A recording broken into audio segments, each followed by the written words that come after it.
C'est le signe forcément d'une évolution, et d'une évolution très probablement positive, au moins d'une évolution quantitative, sans doute aussi d'une évolution qualitative des thèmes, et peut-être aussi de, je ne dirais pas d'une prise de distance, mais de la possibilité d'une prise de distance, de la capacité d'imagination d'une prise de distance par rapport à l'objet et par rapport aux polémiques qui demeurent très fortes autour de ce sujet et demeurent très fortes, cela a été rappelé, principalement du fait de la position de déni que les gouvernements turcs successifs, sous des formes peut-être différentes, et ça aussi, ça peut être un sujet d'historiographie, mais quoique sous des formes différentes, ont continué à maintenir jusqu'à aujourd'hui.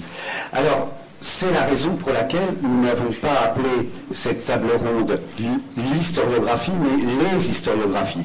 Donc dans ce pluriel, il y a le pluriel de la science, mais il y a aussi encore la marque d'une forme de dualisme qui caractérise, disons, l'espace de travail sur ce sujet. Nous allons tout de même essayer, à partir de la diversité des contributions de cette table ronde, de montrer les formes de pluralisation qui, autour de la question du génocide arménien, ont marqué les dernières années, mais pas seulement les dernières années, puisqu'il y a des constantes. Donc c'est l'un des grands sujets, ce sera les changements et les constantes. Alors parmi ces formes de pluralisation des thèmes, évidemment, pluralisation des sources, pluralisation des lieux de production, et donc vous verrez qu'à cette table ronde, il y a des chercheurs de l'université de Bilgi et de l'université de Boğaziçi, qui sont deux des universités d'Istanbul qui ont été actives dans la résurgence du sujet arménien dans l'université turque, la résurgence ou la surgence, je ne sais pas si le mot existe en français. Donc diversité des lieux de production, et à partir des lieux de production, parce que là on cite l'université, mais il y a aussi évidemment bien d'autres lieux qui ont joué un rôle, et je pense à ce qu'a fait la maison d'édition de Rajab Zarakoglu, qui nous fait l'honneur d'être ici, et j'en profite pour citer aussi le travail de Taner Akçam, le travail de Ayşegül Altinay, pardon. Ces trois personnes ont joué un rôle très important, chacune dans son domaine. Et nous aurons donc l'occasion de nous interroger sur la nature des changements, leur rythme, leur degré, et la nature aussi des blocages, des constantes. Je pense que sur des sujets très très différents, ce sont les questions qui vont traverser tous les exposés.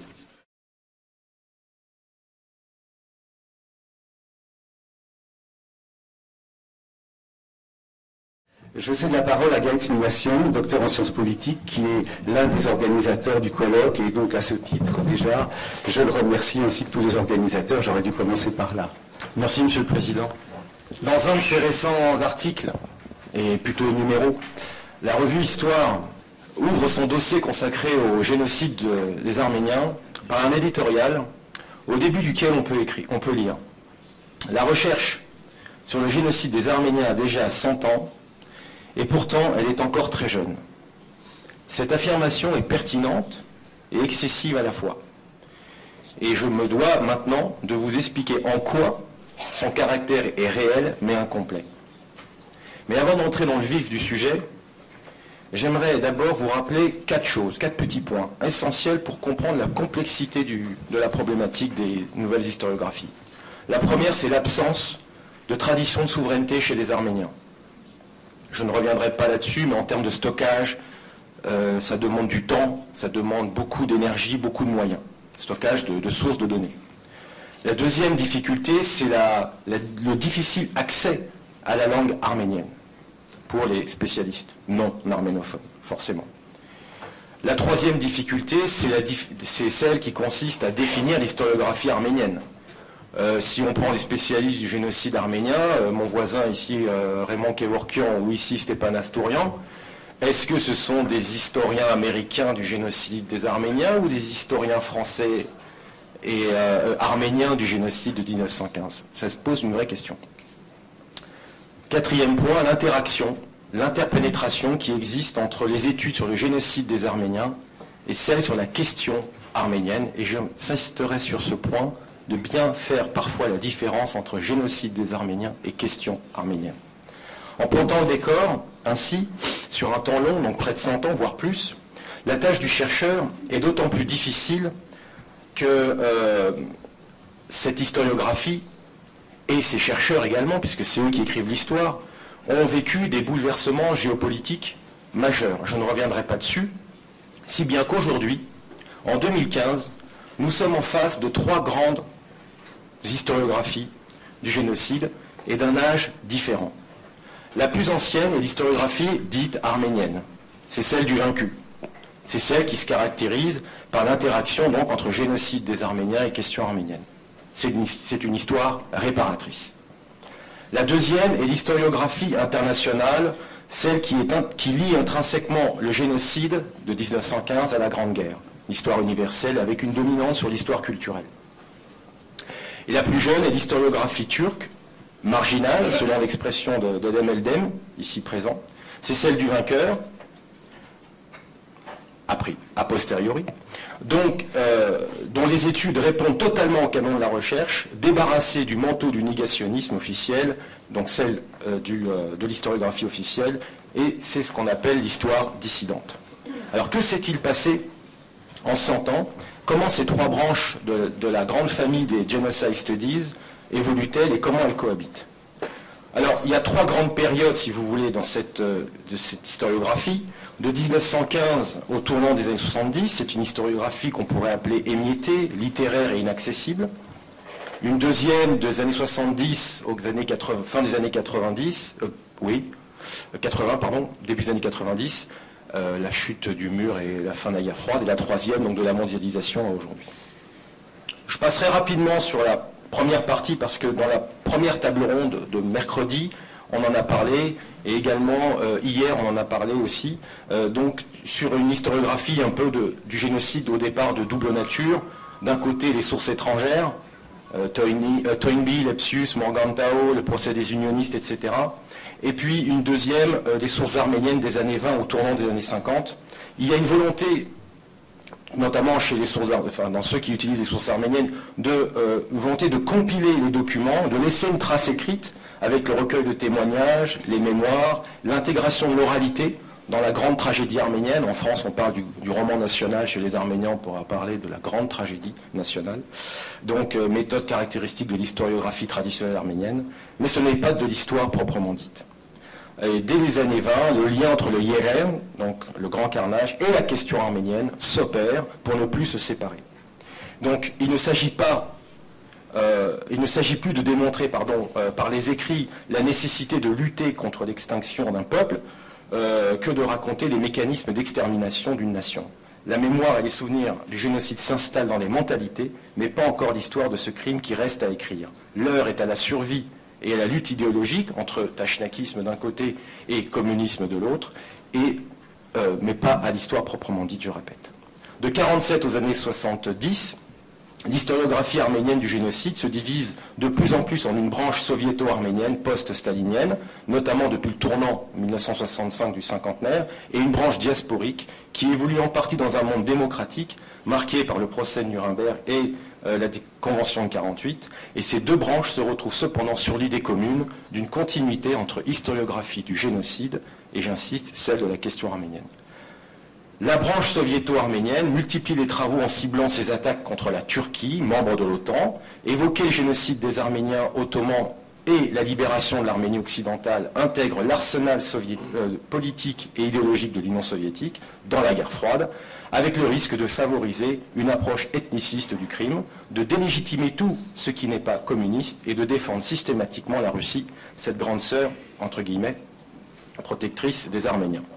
L'Arménie soviétique se dote d'instruments de stockage des données d'une mémoire et d'une proto-histoire sur le génocide, mais les études manque encore sérieusement de précision et de rigueur, même si la somme sur l'histoire du peuple arménien parue sous les années brejneviennes fait autorité, sauf à partir du XIXe siècle.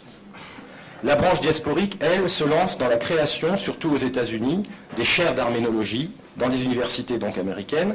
En France et aux États-Unis, marquées par la mémoire de la Shoah, les premières études scientifiques sont publiées dans les années 60-70. On pense aux travaux de Louise Nalbandian, d'Anaïd Terminacian, de Ronald Grigorsuni, d'Arthur Valerian et Richard Ovanessian, un peu plus tard de Stepan Astourian. Alors, certains mettent l'accent sur le mouvement révolutionnaire, d'autres sur l'histoire diplomatique, mais là encore sous une forme de compilation des documents, et d'autres également sur l'histoire complète de la Première République, donc de 1820, en évitant directement l'histoire du génocide, mais en conceptualisant ce crime. Il y a une volonté de dépasser le tournant de 1915 et de montrer qu'il existe une histoire avant et après. Mais le lien entre génocide et questions arméniennes devient de plus en plus fort, s'idéologise même, et frôle parfois l'approche nationaliste. La grande différence entre ces deux branches s'opère autour de l'histoire critique et de la professionnalisation du métier d'historien. En Arménie soviétique, il n'y a pas d'histoire critique, et les historiens, conscients du poids du régime, ne sont pas autonomisés dans leurs travaux. Dans la diaspora, l'histoire critique connaît ses premiers pas, car les jeunes générations, les jeunes historiens sont bien formés et se sont devenus des professionnels du métier, mais le travail reste marqué ici ou là par un risque d'idéologisation du discours sur fond de processus donc d'ouverture, d'universalisation de l'histoire arménienne. Des années 70 à 91, on passe donc du défrichage au comparatisme. Le mouvement d'ouverture, d'autonomisation va s'opérer grâce aux travaux d'Yves Ternon, de Pierre Vidal-Naquet, de Jean-Marie Carzou, de Christopher Walker, de Vagan Dadorian, de Stepan Astourian, etc. Pourquoi écrit-on et comment s'opère cette amorce d'autonomisation de l'historiographie du génocide par rapport à celle de la question arménienne? C'est là que commence un petit peu, petit à petit, le divorce. On écrit d'abord pour informer et convaincre par la preuve de la réalité du crime de génocide, conformément à la Convention de 48, sur la prévention des répressions du crime contre l'humanité et du génocide. On écrit donc pour étoffer aussi l'argumentaire des défenseurs de sa reconnaissance par les parlements nationaux en Europe et aux États-Unis, face au déni de la Turquie, qui use de tous les moyens pour empêcher la vérité d'éclater. On écrit ensuite pour donner un statut scientifique aux recherches sur le génocide des Arméniens, le concept de génocide devenant un objet de recherche à part entière. On écrit aussi pour ne pas oublier l'inoubliable, faire en sorte que l'humanité n'accepte pas l'impunité d'un crime, et pour mieux protéger demain les populations précaires, car les minorités sans État sont menacées d'extinction, d'assimilation, leurs droits ayant été bafoués par l'histoire et la raison d'État. On écrit en outre pour montrer que les Arméniens vivent encore et posent un problème à l'ensemble du monde. On écrit pour extraire ce problème de sa dimension mémorielle et sortir du trou noir de 1915 par des études scientifiques et non sur la base de témoignages spécialement oraux. On écrit enfin pour autonomiser le métier du chercheur. Mais si nobles et novatrices soient-elles, ces initiatives, il faut se rendre à l'évidence. Les récits ne s'appuient que sur un usage parcellaire d'archives et de documents officiels. Les auteurs recyclent davantage des documents publiés dans les années 16-20, sans apporter de nouvelles sources officielles. Ces historiens tissent le canevas des conditions du crime, l'état des Arméniens de l'Empire ottoman avant la guerre, le mouvement révolutionnaire arménien, le contexte international. Ils décortiquent ce qui existe publiquement des décisions du parti jeune turc, le Comité Union et Progrès au pouvoir à Constantinople. En dépit de ces avancées et de l'accès aux archives d'État et d'institutions arméniennes, la recherche scientifique n'en est encore qu'à ses débuts. Tout reste donc à faire. Et en quelque sorte, les années 70-80 constituent une forme de période de transition entre l'absence de travaux rigoureux sur le génocide avant 1975 et les projets de publication à venir après la chute de l'URSS. Raconter le génocide, c'est expliquer son application, ses procédés, son organisation, les difficultés rencontrées par l'État ottoman, présenter ses auteurs, sa géographie, l'histoire des victimes, le traitement des enfants, les conversions forcées, la question des femmes, s'intéresser à l'après-génocide avec le sort des réfugiés, le procès des unionistes et la transition des pouvoirs de l'Empire à la République. Pour cela, il faut recourir aux archives. Et comme l'écrit en 1977 Yves Ternon, les archives de la sublime porte restent impénétrables aux chercheurs. Au tournant des années 90, deux nouveautés apparaissent dans cette historiographie du génocide. Le passage donc du descriptif à l'approche analytique, c'est l'expression de Richard Ovanessian, et le comparatisme. Et grâce aux travaux pionniers de Richard Hovhannissian et surtout en France d'Yves Ternon, la recherche sur le génocide bascule dans le comparatisme où, avec le génocide du Rwanda et celui de Srebrenica, le regard scientifique sur le concept de génocide change et apporte quelques innovations. Il s'agit d'universaliser le génocide des Arméniens, de sortir ces génocides les Arméniens, donc les sortir du ghetto et de la mémoire, et de déterminer les spécificités de chaque génocide et d'examiner les éventuelles continuités dans les méthodes criminelles. Puis il s'agit de s'interroger sur le concept de génocide même. L'approche historique peut-elle l'emporter sur l'approche juridique? Revisiter le droit international en matière de crimes contre l'humanité. Différencier le génocide du crime contre l'humanité. Donc distinguer le caractère intentionnel du caractère fonctionnel dans les différentes expériences de crimes de génocide. Réfléchir à la pénalisation des États responsables de ces crimes. Sanctionner le négationnisme. Étudier le rôle du juge dans le procès pour crimes contre l'humanité. Posé dès les années 70-80, l'ensemble de ces questions trouve un début de réponse dans l'historiographie du génocide après la fin de la guerre froide. Et j'en viens à ma troisième partie, donc, des années 90-91 à aujourd'hui. C'est ce que j'appelle l'ère de la mondialisation et de la cohabitation harmonieuse entre trois historiographies. Le tournant de la globalisation bouleverse toutes les historiographies, depuis que la fin du monde bipolaire, Est-Ouest, et la mondialisation ont modifié les équilibres géopolitiques. Cela se traduit par l'obligation pour les histoires nationales, encore faut-il qu'elles existent, de se transcender et un rapprochement des historiographies d'un pays à l'autre, d'un historien à l'autre et d'une méthode à l'autre s'opérer. C'est l'heure de l'histoire globale des sciences humaines et sociales, ou l'histoire connectée selon l'expression de son inventeur Sanjay Subramaniam, l'ère des Genocide Studies, du transnationalisme et de la pluridisciplinarité avec Samantha Powers, qui investit la question du génocide à partir des sciences sociales et du droit. Tout ceci se généralise. L'irruption donc, ou le développement plutôt, des Genocide Studies en tant qu'objet global d'étude relève à la fois des dysfonctionnements du système international et la responsabilité des sociétés civiles dans sa prévention. Depuis bientôt 15 ans donc, avec l'irruption des sociétés civiles dans le système post-bipolaire, mais aussi le tournant global des sciences sociales, l'historiographie du génocide se structure autour de trois grandes familles, surtout marquées, en ce qui concerne la Turquie et l'Arménie, par une recherche d'autonomisation de l'histoire par rapport à la politique, donc au déni et à la mémoire. L'historiographie arménienne du génocide connaît un frémissement à Yerevan. Outre le musée du génocide et les récentes publications, la thématique du génocide est traitée par une nouvelle génération de chercheurs au champ de vision désenclavée, j'insiste là-dessus, désenclavée et à plus forte maturation. La recherche ne pourra pas cependant y progresser si elle ne s'émancipe pas des logiques politiques, du poids de la mémoire et du nationalisme, et si l'historien ne s'autonomise pas du politique. L'historiographie arménienne post-soviétique du génocide doit encore fournir de sérieux efforts pour déconceptualiser, ce qui veut dire désidéologiser, puis reconceptualiser, c'est-à-dire s'autonomiser ces approches et sortir d'une démarche exclusive et ethniciste du problème. L'historiographie dissidente turque du génocide a renversé les discours officiels en analysant le crime à partir du regard du bourreau et en ayant accès aux archives ottomanes. Les travaux de Taner Akçam, Hamid Bozarslan, je ne vais pas tous les citer parce que je n'ai pas envie de me faire des ennemis, mais tous, voilà, j'ai bientôt fini. Donc tous ces historiens dissidents s'inscrivent donc dans cette démarche d'autonomisation du métier d'historien, remettant en question l'histoire nationale officielle et négationniste. Grâce à leurs travaux, cette industrie de la négation, l'expression de Taner Akçam, est déconstruite pièce par pièce, dans ses moindres replis. Il nous explique les difficultés d'étudier le cas arménien en Turquie dès lors qu'il faut avoir accès aux archives turques. Et les raisons aussi pour lesquelles certaines d'entre elles ne sont pas encore ouvertes. Les archives du ministère de la Défense, les archives du cadastre en particulier.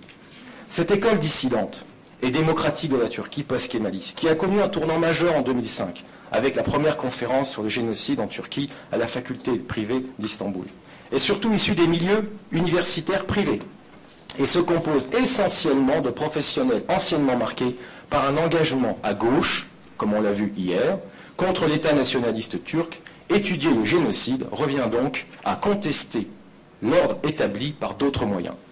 La troisième historiographie, ni arménienne ni turque, mais internationale, européenne et américaine essentiellement, s'inscrit plutôt dans une démarche d'histoire culturelle, selon laquelle l'histoire du génocide des Arméniens est rattachée exclusivement à la décennie de guerre de l'Empire ottoman entre 1911 et 1923, donc 12 ans.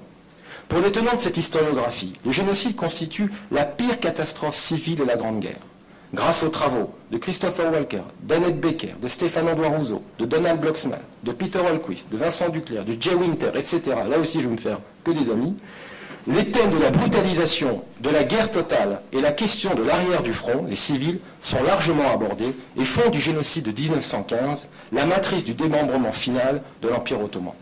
Aujourd'hui, il n'existe pas un ouvrage scientifique sérieux sur la guerre de 14-18, sans compter un ou plusieurs chapitres sur le génocide des Arméniens. Ces apports historiographiques ont été assortis d'une séparation entre génocide arménien et question arménienne, parfois sans ménagement. Ces trois historiographies se nourrissent les unes des autres, parfois s'opposent ici ou là, mais de ces échanges sont nées de nouvelles catégories. Vous les avez ici pendant ces 4 jours, ces trois historiographies. Même au sein du CSI, vous avez ces trois historiographies. L'historiographie, donc, sans nationalisme et au profit exclusif des sciences sociales. La micro-histoire, celle du génocide par province. Raymond Kevorkian, je vous ramène à la Somme qu'il a édité il y a quelques années. Ou alors Umit Ungor.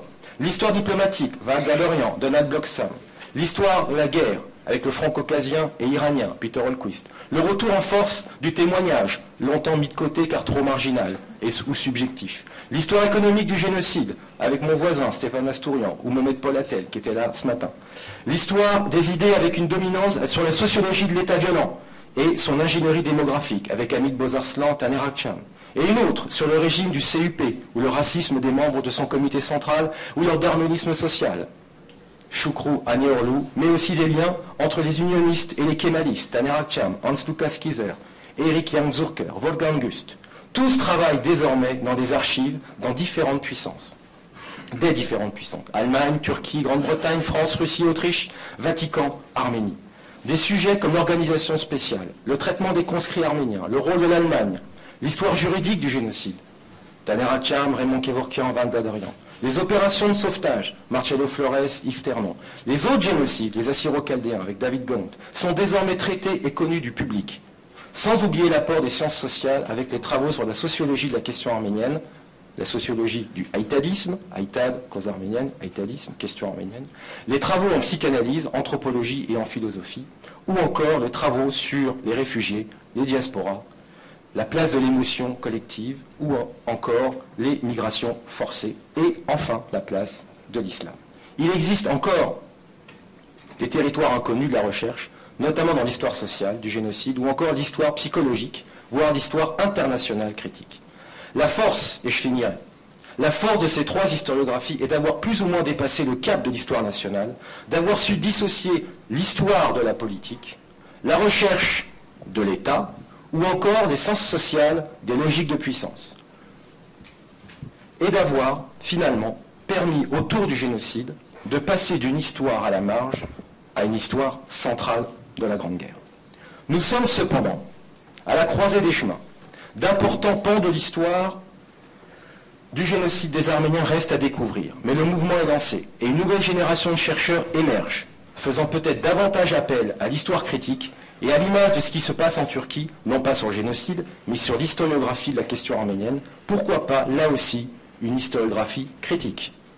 Mais ce mouvement d'autonomisation de la recherche reste certes irréversible et cependant fragile, notamment en Turquie et en Arménie, car il est marginal et toujours sous la menace d'une nationalisation de l'histoire, d'idéologisation du récit et de méthodes propagandistes grossières, avec d'un côté le fléau du négationnisme qui se sophistique, et de l'autre le poids d'une mémoire hyper puissante, étouffante. Quoi de mieux alors qu'une histoire globale du génocide des Arméniens, s'inspirant des approches croisées des trois historiographies dont je vous ai parlé, l'histoire réparatrice, l'histoire dissident et l'histoire culturelle, pour tordre le cou au nationalisme, au négationnisme d'État et à l'hyperpuissance de la mémoire. Merci de votre attention.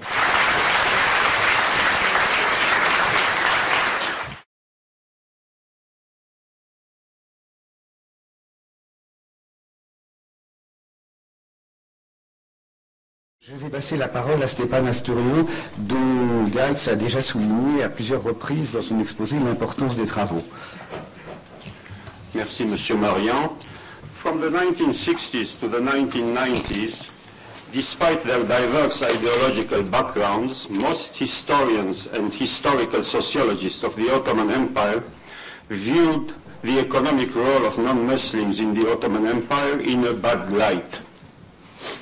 Thus, according to Kemal Karpat, the rise to prominence of the non-Muslim Ottomans resulted in the economy, resulted from their collaboration with imperialism and the privileged treatment they received from imperial powers. This relationship purportedly started in the Balkans in the 18th century. In a later work, the same scholar offered a slightly different interpretation. Non-Muslim Ottomans assertedly dominated the economy in the 19th century as a result of the Ottoman commercial treaty with England in 1838.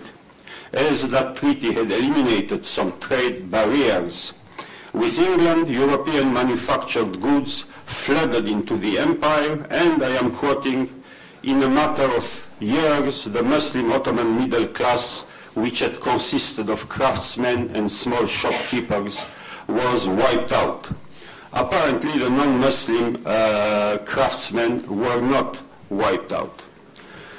5 issues need analysis. First, in the area under consideration, that of modern Turkey approximately, more research is needed to establish that a large Muslim Ottoman middle class comprising craftsmen and shopkeepers had existed at the turn of the 19th century and was wiped out after 1838. The second issue, which I will sum up to save time, is the idea that non-Muslim took advantageous positions in the economy, in particular in trade and in the crafts, because of European so-called certificates, known in Turkish as berats, and I will not define them in detail because of time. Presumably they benefited from advantages, European protection, and so on.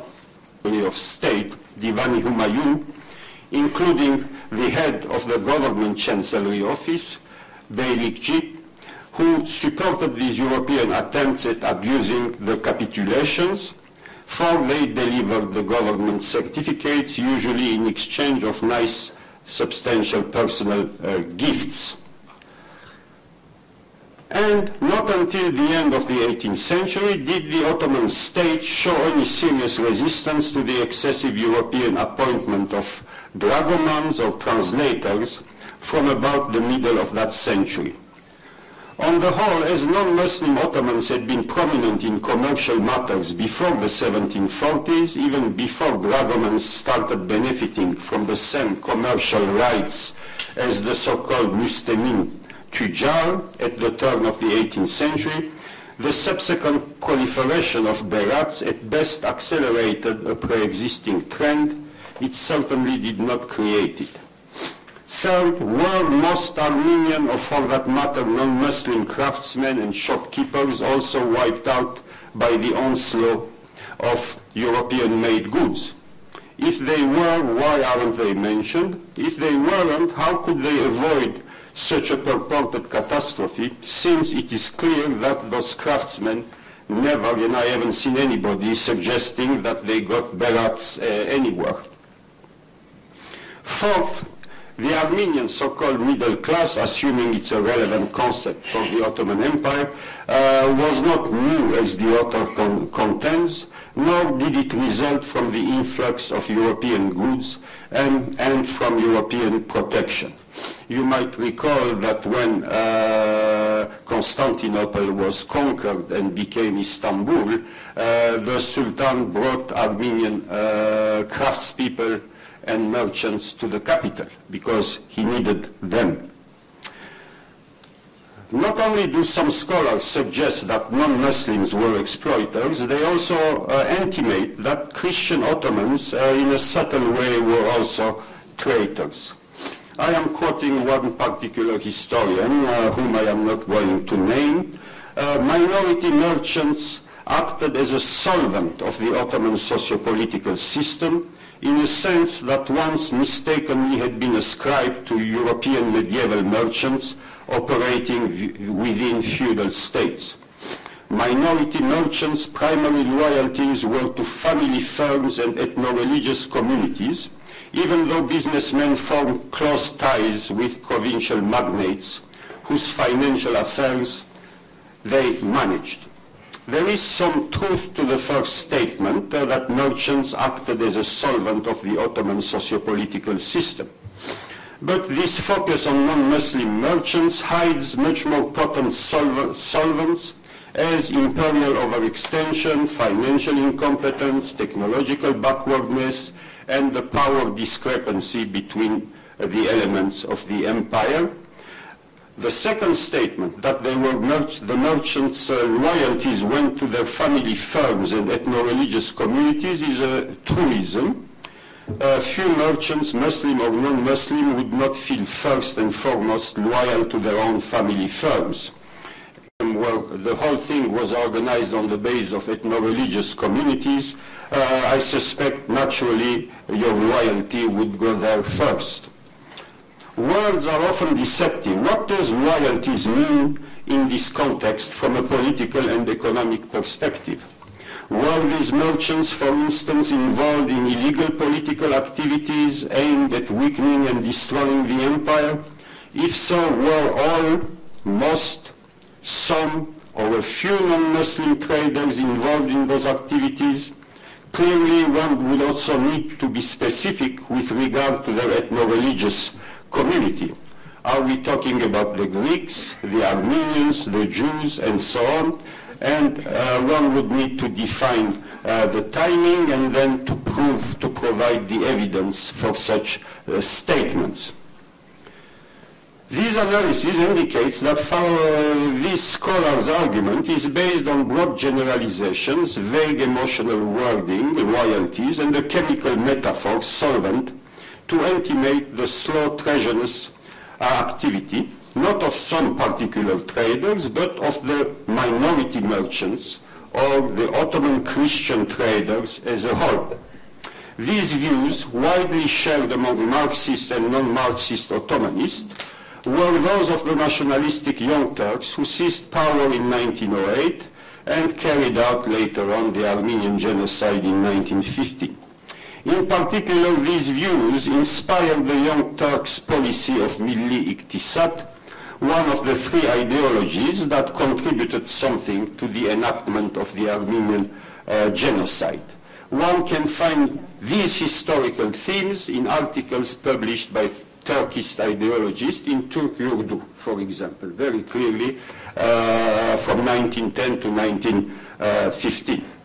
Now, such views, repeating the interpretation of Turkish nationalism, could still be fine if they were supported by significant specific research into the role of the non-Muslims in the urban economy.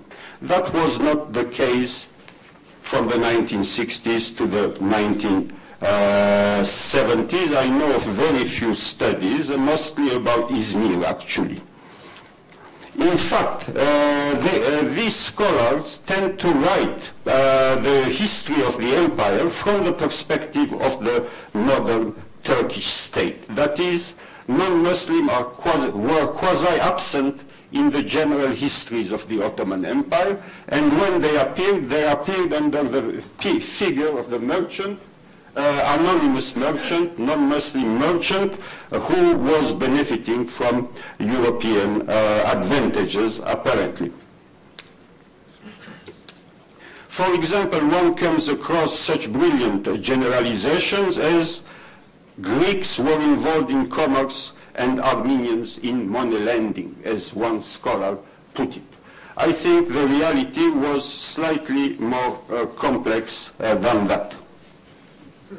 First, Armenian prominence in the Ottoman urban economy is well established before the 19th century.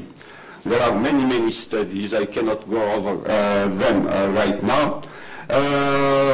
It's established before the 19th century, and any real or exaggerated proliferation of the Berats. The issue then is to look at the continuity between the earlier period and the 19th century and the transformations that might have taken place along the way. That is a very important issue, and indeed we have a poverty, even in Armenian language, of studies about the Armenian role in the Ottoman economy in general in the 19th century. Now I would like just quickly to suggest a few directions for future studies in order to analyze the role of Armenians in the economy, which was extremely prominent in the 19th century. The first thing that needs to be looked into is the Armenian trade diaspora. That is a network of trade settlement involved in long-distance or interregional cross-cultural trade in alien lands. If we look at the three communities, Greek, Jews, and Armenians, who very clearly dominated international trade and trade in general in Anatolia, they have one thing in common: they constituted mobilized diasporas. The second issue is the role played by ethnic marginality in an empire where minorities were excluded from state positions, the army, and so on. In most such cases, in many empires, those minorities become so-called middlemen minorities and are naturally oriented towards trade, the crafts, and so on. That is another issue. Marginality is even more reinforced when the barriers to get state jobs, military jobs, and so on are quite hard. And also until about the 1870s, Armenians were overall excluded from large land ownership. And that means only a few sectors of the economy could be accessed by them. I wouldn't want to generalize like some scholars of the 60s or 70s about Turkish Ottoman imperial mentality, but I would like to quote Robert Montrand. For example, in one of his famous volumes, I am quoting, "For the Turks, the infidels coming to Istanbul and the other ports was a mark of their inferiority. The Turk did not lower himself to peddle his wares to the enemy, even if he was at peace with him." And he goes on and so on. That is a kind of dislike towards this type of trade, which might be shaped in part by Orientalism and might also be partly based in reality, but nobody can suspect Professor Montrand of being a Turkophobe, I believe. Finally, in the 19th century, I would say, and specifically in the 19th century, there is clear evidence of the advantage of Armenians in education, in sciences, technology, and so on, partly under the influence of the missionary movement and the Armenian reawakening and the improvement of Armenian traditional schools controlled by the Armenian Orthodox Church. This is what a British consul in Adana in 1891 writes. As regards Muslim education, a high school exists in Adana and Rushdiye schools, middle schools in the smaller towns, but here as elsewhere education is desultory and apathetic and is far outstripped by the native Christians, Armenians, and Greeks. And he goes on, but I don't have the administration of justice, finances, engineering, public health, postal and telegraphic services, and agronomy, among other things. And these are all the fields where you needed education and skills. And finally, the conclusion, very short, it is very long, just 2-3 points.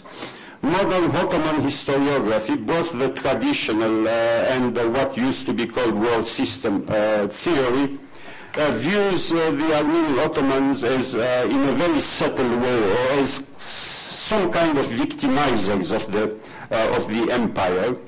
Because of their avarice, they brought the massacres on themselves, it is indirectly suggested, and they neglect the peasantry, all the other people, the dock workers in Istanbul, the ladies working in textile, the 80% or 75% of the population made up of the peasantry. Short of denying that massive violence against the Armenian Ottomans ever occurred, the best way of circumventing the issue of state policies and responsibility in modern Ottoman historiography has perhaps been to emphasize monocausal economistic explanations for the Armenian-Turkish antagonism and its deadly outcome. Finally, this type of historiography, in a way, parallels and to a certain extent supports the state-sponsored erasure of the Armenian and non-Muslim presence in the Ottoman Empire, in this case by stereotyping it. Thank you for your patience. Merci beaucoup à Stepan Nasdourian d'avoir réussi à ramasser les concepts, le schéma intellectuel de son article. Alors évidemment, il y a beaucoup de sacrifices. Moi j'ai lu l'article comme j'engage tout le monde à le faire dans le livre. Il y a beaucoup d'exemples qui sont extrêmement intéressants, de villes qui ont été qu'il a dû sacrifier.